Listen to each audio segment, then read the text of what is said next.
Shalom, selamat siang, selamat hari Minggu. Selamat datang untuk beribadah bersama di GBI Rahmat Emmanuel Hotel Ciputra pada siang hari ini. Kita akan segera memulai ibadah kita dan untuk itu kami undang Bapak Ibu dan Saudara sekalian untuk bangkit berdiri.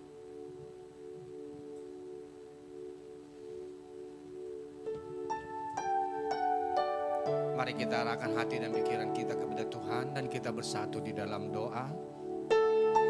Segala hormat dan puji syukur kami panjatkan bagimu Bapa, Tuhan yang kami kenal dan kami sembah di dalam nama Yesus Kristus.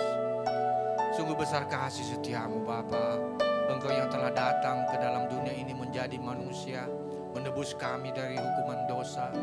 Engkau yang menganugerahkan Roh-Mu yang kudus kepada setiap kami, yang menolong kami di dalam berbagai-bagai kelemahan kami, mengingatkan kami akan firman-Mu, bahkan memampukan kami hidup sesuai dengan kehendak-Mu. Terpujilah nama-Mu ya Bapa. Ini kami anak-anak-Mu Bapa, kami bersyukur, kami berterima kasih.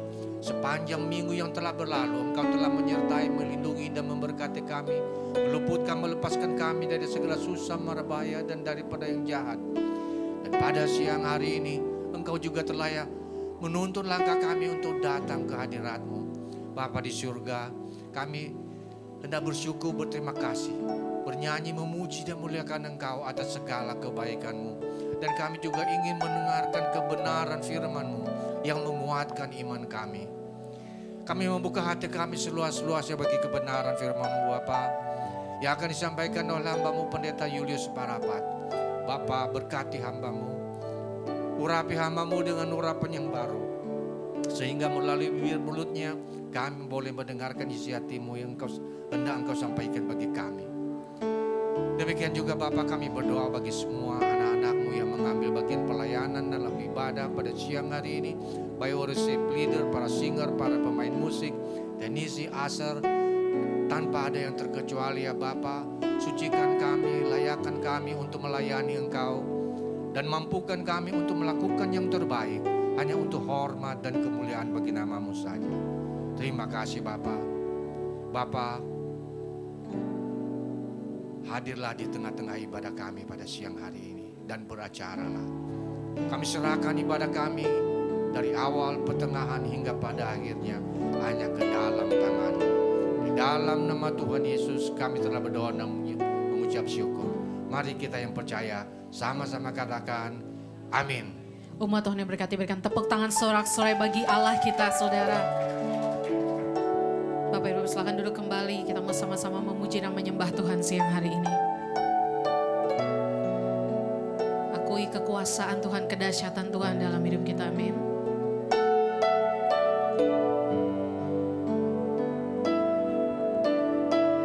Mari sama-sama angkat suara, kita nyanyikan pujian ini. Katakan kuasa-Mu terlebih besar. Kuasa-Mu terlebih besar, Tuhanku terlebih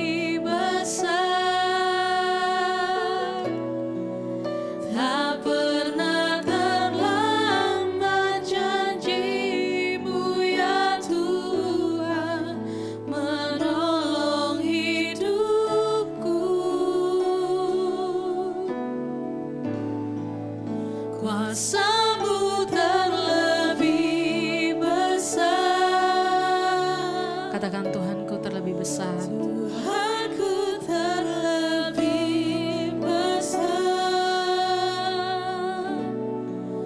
tak pernah terlambat janji-Mu ya Tuhan, pulihkan hidupku. Mari sama-sama nyanyikan pujian ini, katakan hanya Kau Tuhan.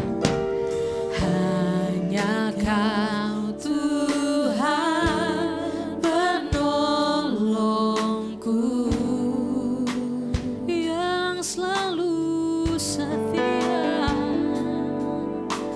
yang selalu setia bersamaku.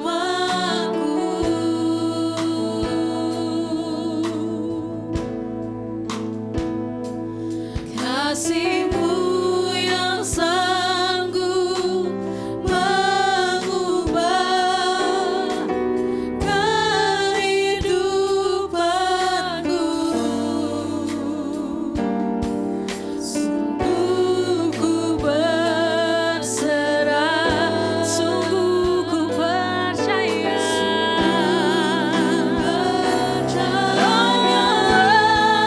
Kuasa-Mu terlebih besar. Katakan Tuhanku terlebih besar. Aku terlebih besar,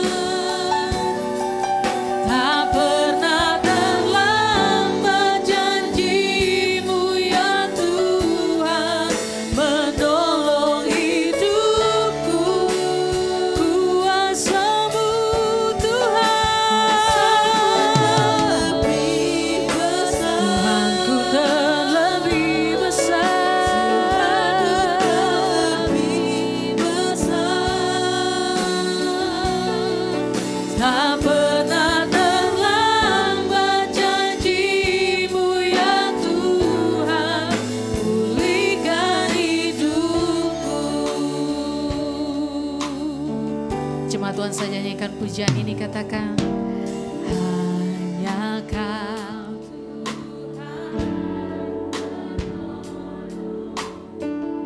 Nyanyikan ini dari hatimu, saudara. Terima kasih untuk kesetiaan-Mu Tuhan.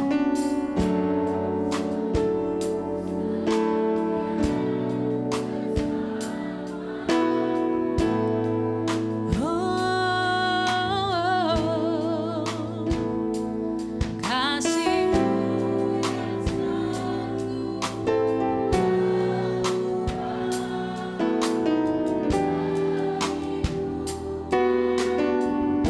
Yang mau lebih lagi berserah dan percaya, mari siang hari ini kita bawa hati, kita bawa hidup kita di hadapan Tuhan. Sama-sama serukan, Kuasa-Mu, kuasa-Mu terlebih besar, Tuhanku. Aku terlebih besar, tak pernah terlambat janji-Mu ya Tuhan, menolong hidupku. Kuasa-Mu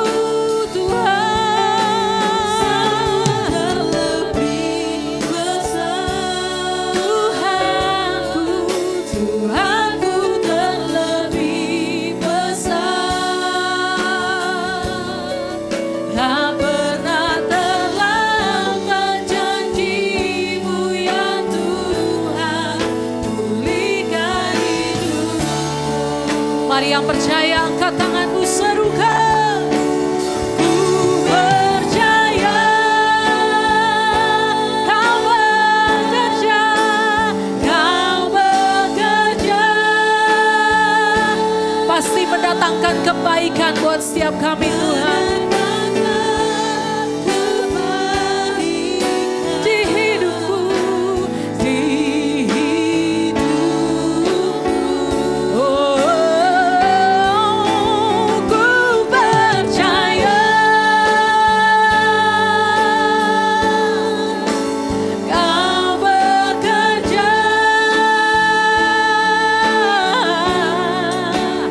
Mendatangkan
Katakan tak pernah terlambat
Tuhan. Kamilah orang-orang yang telah mendapatkan kasih yang besar dalam hidup kami yang datang dari Tuhan. Kadang kami tidak dapatkan dari siapa-siapa, kami dapat dari Engkau. Terima kasih Tuhan. Hidup kami tidak pernah terasa sepi karena Engkau selalu ada di hati kami semua. Kami berterima kasih untuk kehadiran Tuhan dalam keluarga, dalam pekerjaan, dalam setiap usaha. Kalau bukan Tuhan yang hadir menolong kami, membela kami, siapakah kami yang bisa bertahan di lautan dunia yang bergelombang dan penuh dengan arus yang bisa menyeret kami kepada kebinasaan. Kami beruntung, kami masih memiliki Tuhan dalam hidup setiap kami. Dari sejak kami kecil, dewasa, sampai kami menjadi orang tua. Kalau kami menghitung-hitung segala kebaikan Tuhan, kami ini tidak ada apa-apanya. Terlalu banyak, terlalu besar, tidak terhitung apa yang Tuhan sudah buat bagi kami. Terima kasih Tuhan. Sempurnakanlah sukacita kami pada siang hari ini. Ketika kami menjadi orang-orang yang mengalami lawatan Tuhan di tempat ini. Menjadi orang-orang yang mengalami kebangunan rohani dalam hidup kami semua. Keluar dari tempat ini, kami menjadi orang-orang yang memiliki harapan. Kami melihat terang, kami menemukan jalan. Kami melihat Tuhan bersama-sama dengan kami. Sehingga keluar dari tempat ini, kami pasti menjadi juaranya. Kami pasti menjadi pemenang dalam setiap masalah dan pergumulan kami. Sekarang berfirmanlah Tuhan, jangan lewatkan satu orang pun di antara kami. Di dalam nama Tuhan Yesus Kristus, kami semua yang percaya bersama-sama katakan amin. Silakan duduk, berikan tepuk tangan yang meriah bagi Tuhan. Haleluya, shalom.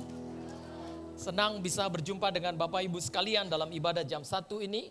Terima kasih untuk semua kesungguhan dan niat kita untuk beribadah bersama-sama di tempat ini. Saya percaya kita semua adalah orang-orang yang akan diberkati dan dilawat oleh Tuhan. Bapak Ibu yang terkasih di dalam Tuhan, tema khotbah saya hari ini adalah iman sebesar biji sesawi. Pembacaan firman Tuhan terambil dari Matius pasalnya yang ke-17, ayatnya yang ke-20 dan 21 saja. Matius pasal 17 ayatnya yang ke-20 sampai ayatnya yang ke-21 saja. Mari kita baca bersama-sama bagian firman Tuhan ini, hanya 2 ayat. Yang demikian firman Tuhan dalam Matius 17 ayat 20 sampai 21. 1, 2, 3. Ia berkata kepada mereka, karena kamu kurang percaya, sebab aku berkata kepadamu, sesungguhnya sekiranya kamu mempunyai iman sebesar biji sesawi saja, kamu dapat berkata kepada gunung ini, pindah dari tempat ini ke sana, maka gunung ini akan pindah dan takkan ada yang mustahil bagimu. Ayat 21, jenis ini tidak dapat diusir kecuali dengan berdoa dan berpuasa. Demikian pembacaan firman Tuhan bagi kita pada siang hari ini. Iman sebesar biji sesawi. Saudara yang terkasih di dalam Tuhan, kenapa Tuhan katakan biji sesawi itu dengan kalimat sebesar? Harusnya sekecil. Kenapa kalimatnya tidak sekecil biji sesawi saja? Tetapi kenapa Alkitab mengatakan ketika Yesus berkata tentang perihal biji sesawi ini, dia mulai dengan kalimat sebesar biji sesawi. Artinya adalah jika ada iman dalam hatimu, sekecil apapun itu besar di mata Tuhan. Sehingga hari ini pertanyaannya adalah, adakah iman di hatimu, dalam hidupmu? Ketika Tuhan dikatakan akan datang kembali, kalimatnya dikatakan di sana. Tetapi adakah iman di muka bumi? Yang terpenting dalam menjalani hidup ini bukan seberapa kayanya saudara. Karena banyak orang kaya ketika menghadapi masalah pun mereka akhirnya rapuh dan tidak berdaya. Menyelesaikan masalah bukan berbicara tentang seberapa banyak uangmu, seberapa hebat jabatanmu, seberapa kuatnya engkau menjalani masalahmu. Tetapi yang menjadi inti dari hidup di dunia dalam menghadapi masalah adalah apakah ada imanmu. Ya.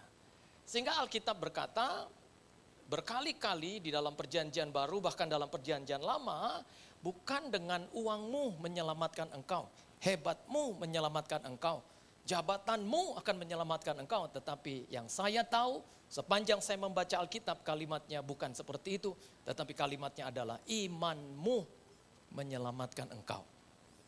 Ada keselamatan, ada jalan, ada pintu yang akan bisa terbuka ketika kita beriman. Nah, kita harus bedakan apa arti iman dan percaya itu. Kalau Bapak Ibu tahu bahwa misalnya hari ini jam 1 adalah saya yang berkhotbah, Bapak Ibu percaya? Percaya. Ya. Lalu apakah bedanya percaya yang demikian dengan percaya sama Tuhan? Kalau Tuhan pasti menggenapi janjinya, Bapak Ibu percaya? Percaya. Ditambah amin lagi, tadi nggak pakai amin. Kalau Pak Julius yang khotbah jam 1 di jadwal, ya percaya, ya percaya. Ya. Lalu apakah beda iman dan percaya itu? Ya. Percaya itu tidak sama dengan iman. Iman itu berhubungan dengan yang transcendent. Transcendent artinya adalah sesuatu yang di luar kemampuan kita tetapi dia ada.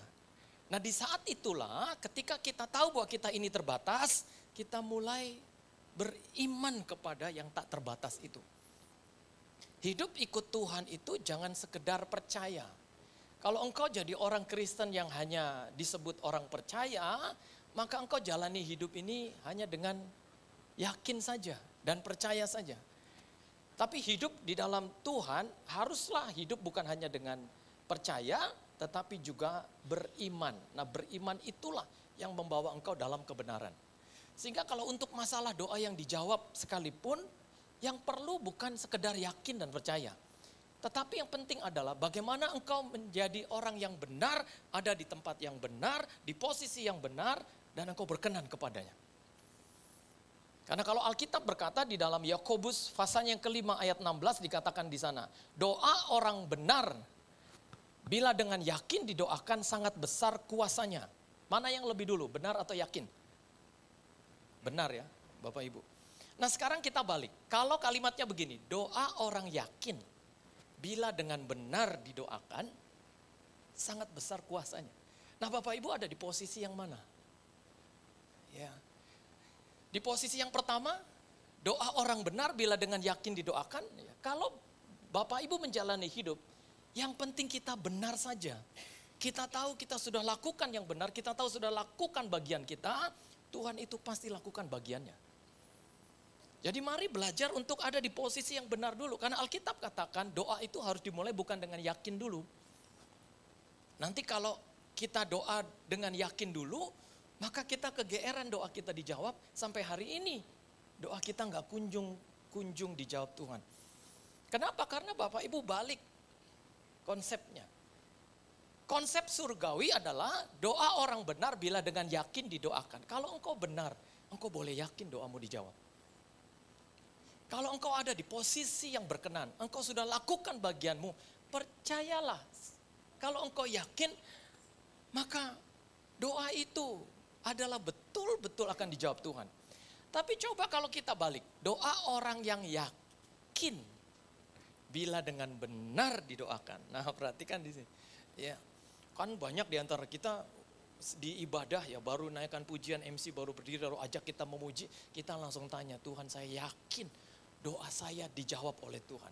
Kita mulai dengan yakin. Tapi kita lupa doa itu bukan hanya dengan yakin saja, tetapi juga dengan benar. Ya. Kalau engkau mulai dengan yakin sekalipun doamu benar, ya Tuhan saya udah tanya sama Pak Julius urutan doa itu kayak apa. Ya saya udah tanya dan udah dapat khotbah kemarin, bagaimanakah ciri-ciri doa yang dijawab. Saya udah ikutin Tuhan, saya udah benar doanya. Saya yakin doa saya dijawab karena doa saya sudah benar. Tapi toh tidak kunjung dijawab sampai hari ini. Jangan-jangan engkau harus balik. Ikut apa yang Tuhan mau. Benar dulu, baru yakin. Jangan yakin dulu, lalu engkau merasa benar. Ya. Doa yang dimulai dengan keyakinan tidak berkuasa. Tapi doa yang dimulai dengan kebenaran baru yakin, nah itu baru top, itu baru jempol. Dan doa saya untuk Bapak Ibu sekalian, Bapak Ibu menghidupi bagian ini. Nah belajar tentang iman yang sebesar biji sesawi adalah belajar tentang 3 hal tentang iman. Yang pertama adalah belajar tentang iman yang tertanam. Bapak Ibu pastikan Bapak Ibu tertanam di gereja lokalmu. Kalau GBI Rem ini adalah gereja lokalmu, mari tertanam di sini. Jangan jadi simpatisan. Jadi jemaat yang terdaftar. Jadi jemaat yang dibaptis di sini mungkin. Jadi jemaat yang nanti ujung-ujungnya kita menikah di sini juga. Diberkati di sini. Nanti ujung-ujungnya kalau akhirnya sudah tiba ya bahkan kita pun dilayani oleh gereja ini. Pastikan engkau tertanam supaya apa? Supaya engkau menjalani hidup yang bukan hanya memiliki percaya tapi engkau memiliki iman di sini. Ya kalau Bapak Ibu baca di ajaran-ajaran agama manapun gitu ya. Kan ada banyak orang yang saking karismatiknya bilang kekristenan itu bukan agama. Padahal nyata-nyata Kristen itu agama. Ya, siapa yang bilang Kristen itu bukan agama? Apa syarat agama? Punya Tuhan yang dipercayai, punya kitab, lalu punya cara-cara beribadah. Itu syarat untuk disebut agama. Dan kekristenan memenuhi syarat. Tetapi dalam bahasa rohaninya kadangkala kita enggak senang kalau Kristen itu hanya sebatas agama. Betul. Karena apa artinya kita Kristen kalau hanya mengikuti ritual agama saja? Kita harus menjadi Kristen bukan hanya ikut apa aturan agama, tapi juga ikut aturan Tuhan. Ya. Sehingga banyak orang seringkali bilang, wah saya mah bukan Kristen, saya pengikut Kristus. Ya benar juga sih, tapi jangan pernah terlalu frontal bilang Kristen itu bukan agama. Nyata-nyata di negara ini ada beberapa agama yang diakui. Ya dulu ada 5. Ya. Kristen, ada Muslim, ada Hindu, ada Buddha, dan ada Katolik. Ya, agama-agama besar yang ada di Indonesia. Nah, iman yang tertanam adalah iman yang mengikuti ya hidup beragama. Yang pertama, Bapak Ibu harus beribadah. Ya, sehingga kita pastikan setiap minggu kita ada di sini. Entahkah kita ada di Danmogot, di Ciputra, kita pastikan bahwa kita adalah orang Kristen yang beribadah. Sehingga kita menjadi orang Kristen yang membangun iman. Ya. Nah, banyak kan orang sekarang jadikan gereja itu jadi tempat berkumpul. Ya, malah ada yang bahasa sederhananya gereja jadi tempat nongkrong. Jadi yang menarik sih bukan Tuhannya Pak, orang-orangnya saya demen. Sehingga apalagi kalau bicara tentang orang-orang gereja yang berasal dari gereja suku gitu ya. Entah suku apa, gereja atas nama suku. Waduh itu kadangkala kalau saya khotbah di Depok, di mana-mana. Ya kadangkala saya tanya, Pak nanti pulang jam berapa? Wah kita kalau di sini sampai sore Pak. Wah kalau udah di sini mah udah lupa pulang kadangkala. Ya, ada yang main catur, ada yang nyanyi-nyanyi gitu ya. Wah, lebih enak di sini. Ya, dalam hati saya. Ini gereja dijadiin tempat nongkrong. Ya. Nah, banyak orang seringkali menjadikan gereja hanya tempat berkumpul. Jangan lupa Saudara, ada 3 panggilan gereja. Yang pertama adalah koinonia, yang kedua adalah marturia, yang ketiga adalah diakonia. Apa artinya koinonia? Koinonia itu artinya bersekutu. Nah Bapak Ibu dan saya pada jam 1 ini ya, sedang melakukan koinonia, sedang bersekutu. Saya percaya bahwa kita nggak bisa jauh dari gereja, kita butuh gereja. Sehingga Bapak Ibu perlu komunitas ini. Jangan jadi orang Kristen yang simpatisan sampai engkau hanya datang lalu pulang. Jadi orang Kristen yang tertanam. Jadi orang Kristen yang punya komunitas. Jadi orang Kristen yang menghidupi koinoniamu. Karena inti dari kekristenan itu bukan hanya engkau berkomitmen dengan Tuhan, tetapi engkau juga berkomitmen dengan sesama. Dari 10 isi perintah Allah, 4 itu adalah tentang hubungan kita dengan Tuhan, yang 6-nya adalah tentang hubungan kita dengan sesama. Jadi 10 perintah Allah itu berbicara tentang hubungan. Hubunganmu dengan Tuhan dan hubunganmu dengan sesama. Ya. Sehingga kalau ada DPP, ya doa pujian penyembahan yang tiap bulan, setiap Sabtu terakhir jam 5 pagi, ya kita datang bersekutu. Nanti ada DMS, doa malam sukacita, sampai nggak dibuat doa malam semalam suntuk, ya karena kalau mulai dengan suntuk dulu, nanti suami ajak istrinya, ayo kita gereja ya suntuk di sana aja. Jadi gereja jadi tempat suntuk ya. Nah makanya dirubah. Doa malam sukacita. Ya, jadi doa itu dengan sukacita. Tetaplah berdoa dan bersukacitalah. Ya, kita perlu persekutuan. Jangan jauh-jauh dari gereja. Kita butuh gereja. Kita butuh hamba Tuhan. Kita butuh teman seiman. Kita butuh anak-anak Tuhan. Kita butuh komunitas. Ya. Lalu yang kedua, ya, marturia. Marturia itu bersaksi. Bapak Ibu harus jadi orang Kristen yang bersaksi, itu tandanya Bapak Ibu tertanam. Cara cek hidup kekristenan kita jadi Kristen yang tertanam di satu gereja atau tidak, itu caranya adalah dengan apakah saya sudah jadi saksi. Ya. Dulu ada lagu Kidung Jemaat ya, yang bilang begini, ku suka menuturkan. Ya Bapak Ibu masih ingat ya. Ya. Cerita Tuhan Yesus dan cinta kasih-Nya. Kidung Jemaat nomor berapa?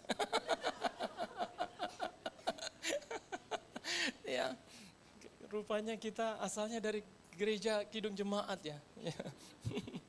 Ya. Kita jadi orang-orang yang bersaksi, ku suka menuturkan cerita mulia. Kita jadi orang-orang yang cerita tentang Tuhan, cerita tentang kebaikannya, cerita tentang kasih-Nya. Dan kita tahu, kalau bukan karena Tuhan kita ini gak ada apa-apanya. Wah itu baru hebat. Ya.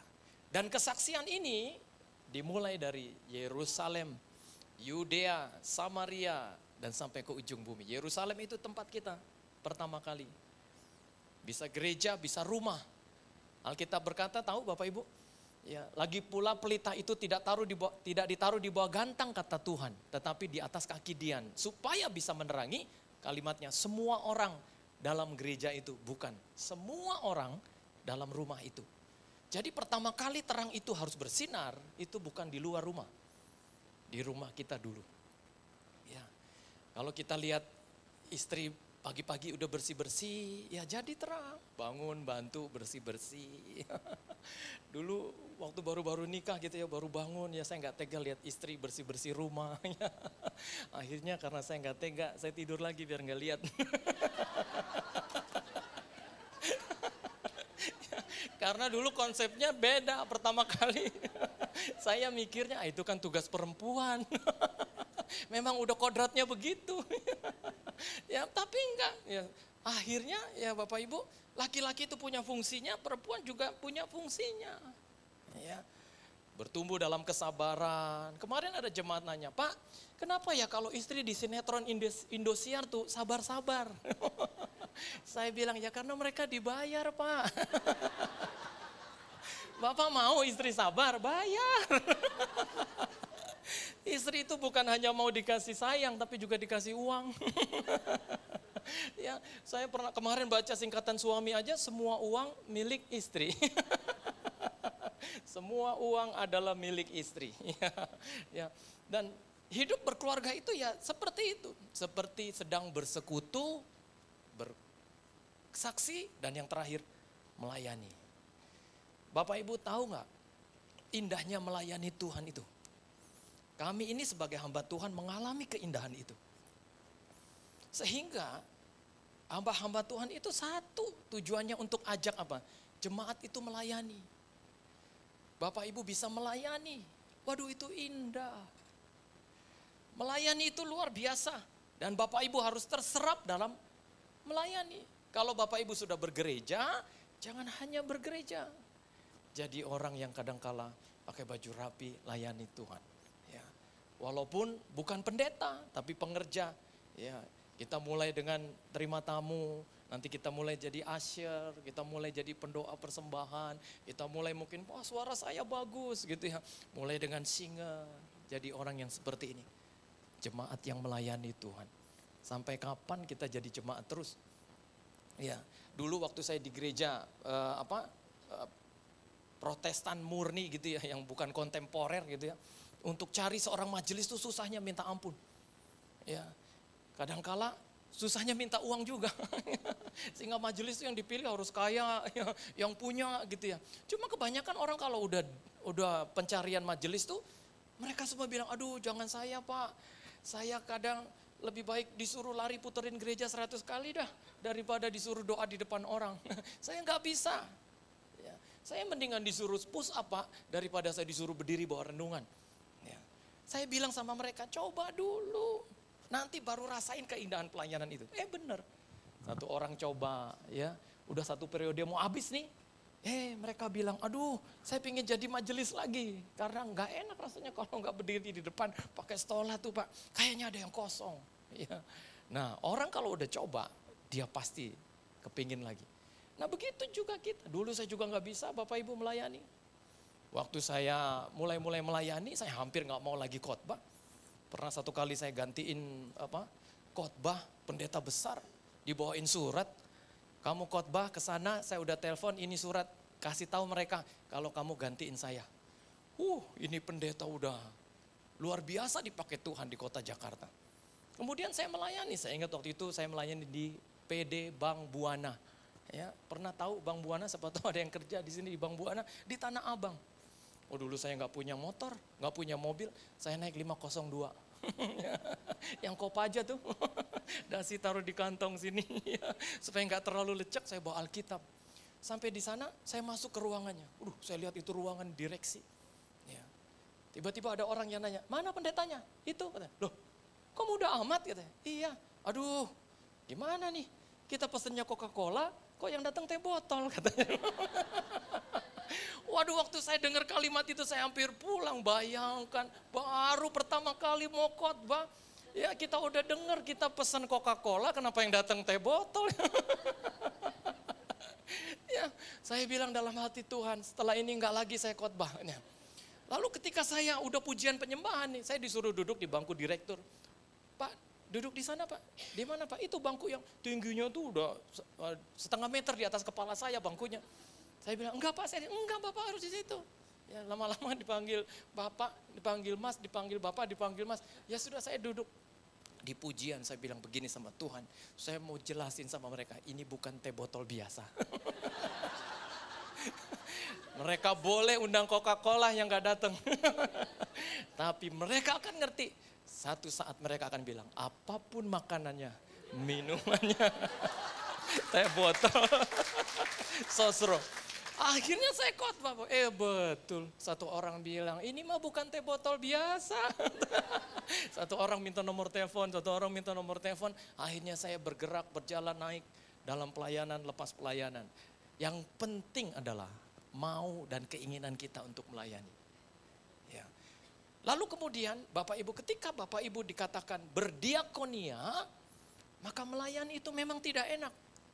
Coba lihat pengerja-pengerja di sini.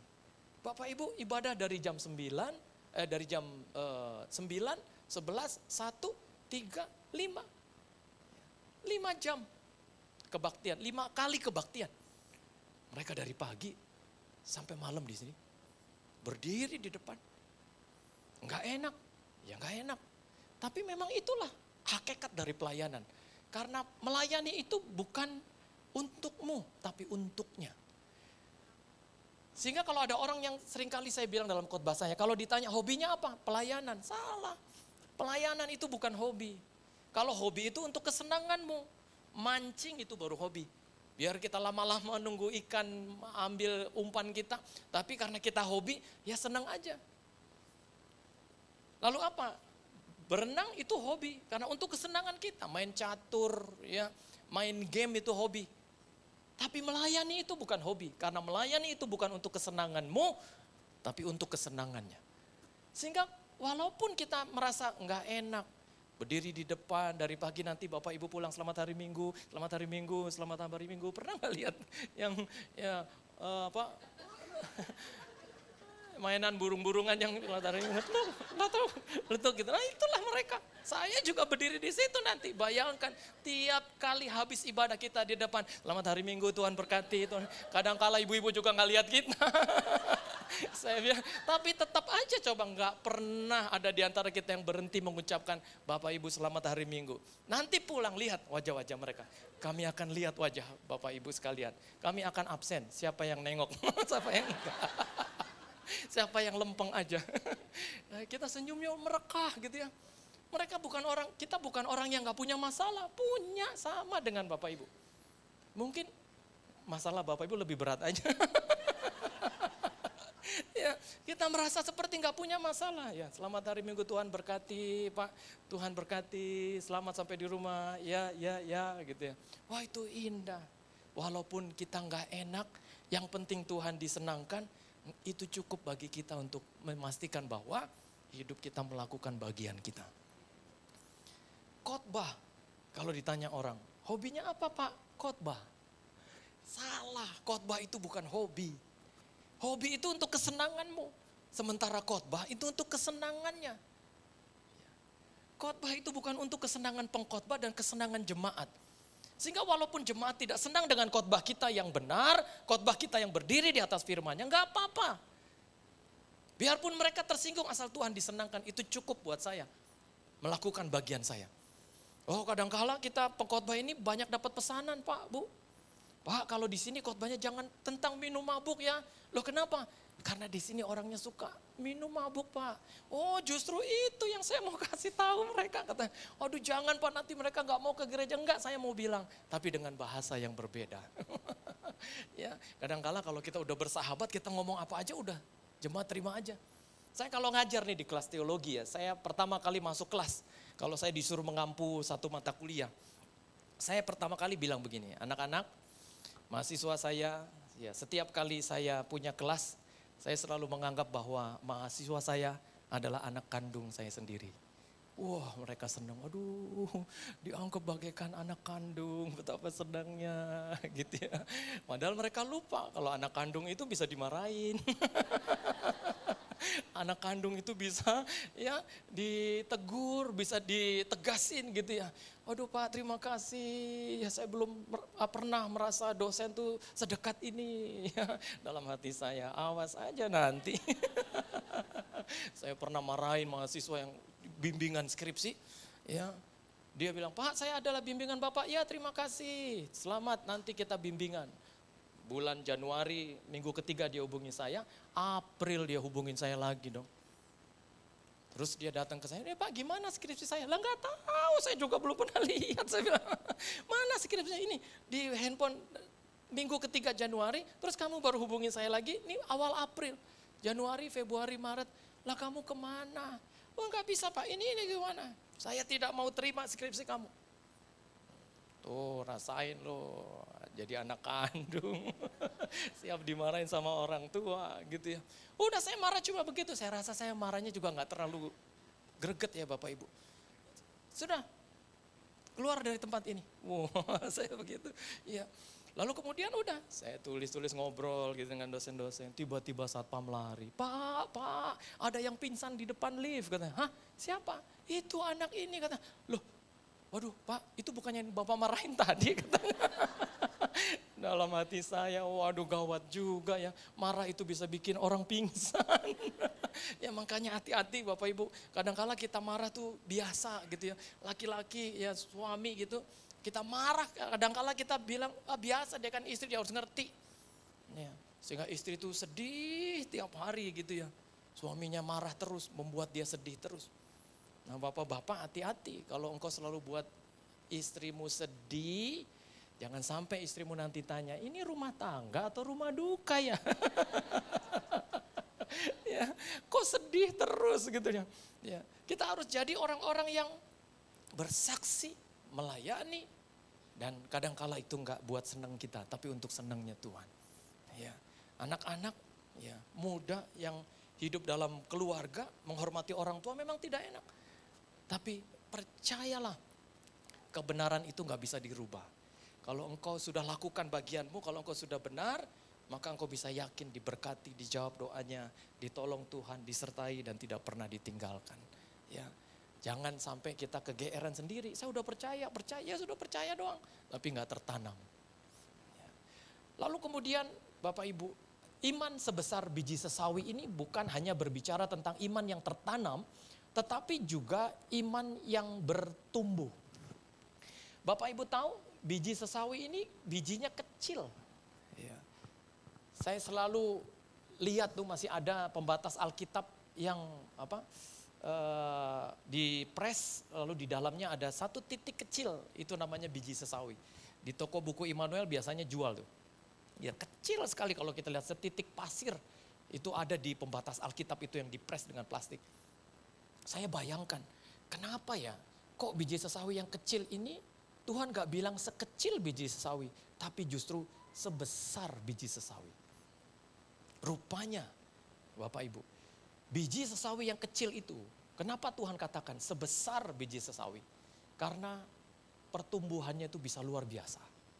Dari biji yang kecil itu bisa menghasilkan pohon yang tingginya 3 meter di atas tanah. Berlipat-lipat kali ganda terjadi pelipat gandaan dari pertumbuhannya. Nah Tuhan tuh ingin kita tuh seperti ini.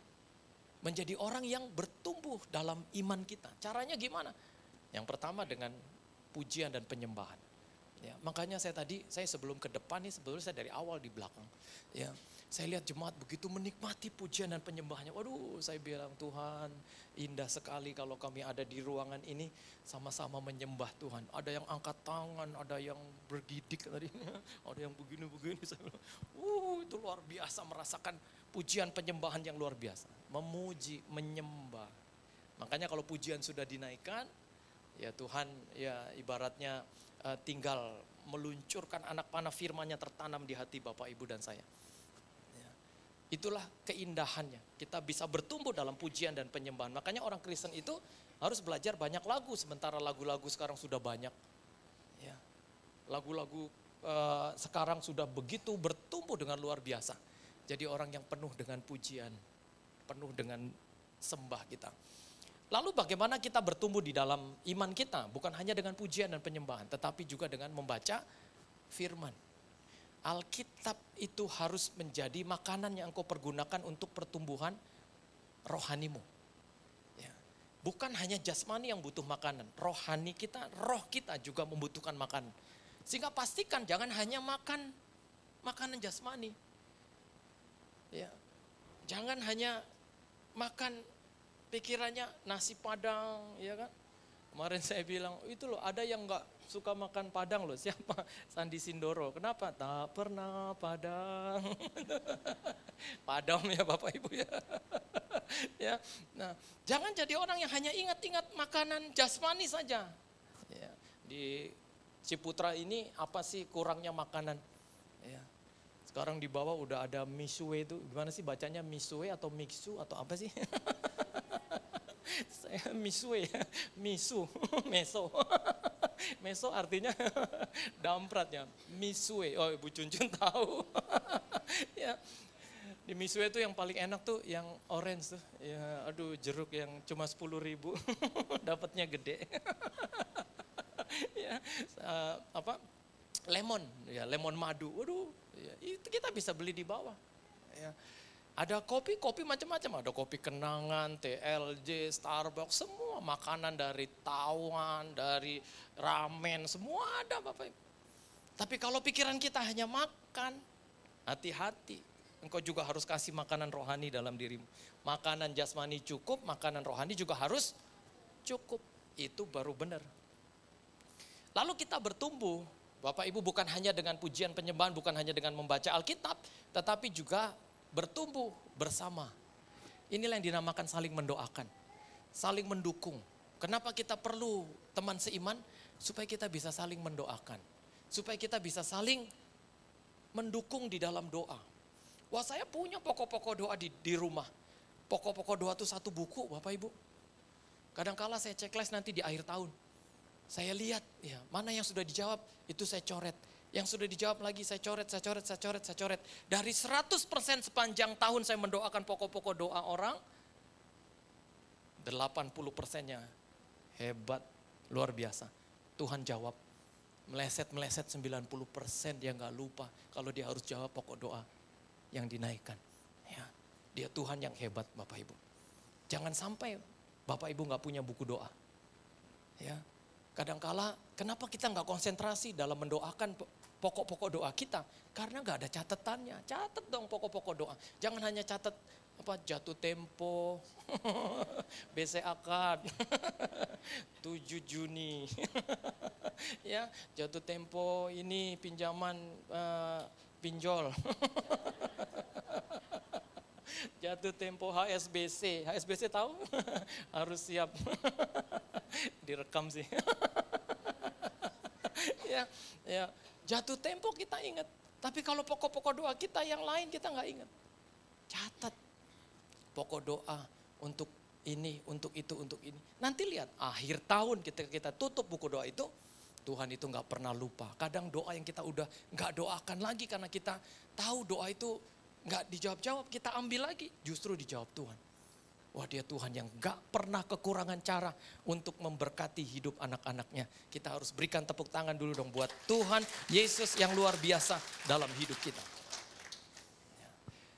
Lalu iman sebesar biji sesawi itu berbicara tentang pertumbuhan. Yang terakhir, hal yang ketiga adalah iman ini berbicara tentang bagaimana kita menjadi berkat. Kalau Bapak Ibu baca di dalam Markus 4 ayat 31 dan 32, kalimatnya begini. Hal kerajaan surga itu seumpama biji sesawi yang ditaburkan di tanah. Memang biji itu yang paling kecil daripada segala jenis benih yang ada di bumi.